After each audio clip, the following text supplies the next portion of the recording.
ঢাকা খুব বেশি বসবাসযোগ্য নাই। কারণ ঢাকাতে আমি বিশুদ্ধ বাতাস পাই না, সূর্যের আলো পাই না, বড় অ্যাপার্টমেন্টে থাকি। অন্ধকার একটা পরিস্থিতি। ফ্রেশ খাবার পাওয়া যায় না। আমরা বিষের উপর বেঁচে আছি। তো ঢাকার বাসযোগ্যতা আসলে খুবই খারাপ। প্লাস মাঝে, মাঝে যখন বিভিন্ন জায়গার ভূমিকম্পের কারণে ঢাকা একটু ঝাঁকি দিয়ে ওঠে, তখন আসলে আমরা সবাই আতঙ্কগ্রস্ত হই যে এটা একদম ধসে পড়বে কিনা। কিন্তু ঢাকাতে আমি সুস্থ জীবনযাপন করতে পারতেছি, এটা আমি আসলে বলতে পারি না।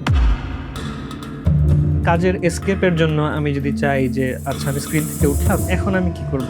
আমি আমার অফিসের বারান্দাতে আমার চোখ একটু দূরে গেলেই ইট, কাঠ, কংক্রিট এইগুলাই আমার দেখতে হচ্ছে মোস্টলি।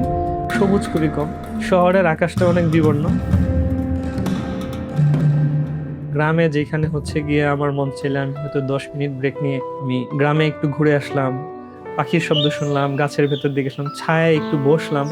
এই সুযোগটা আছে। আবার প্রকৃতির যে ফুল বিষয়টা যে হয়তো বৃষ্টি হচ্ছে বা শীতের সময় আমি ওই জিনিসটা একদম নেচারের ভেতরে বসে উপভোগ করতে পারতেছি।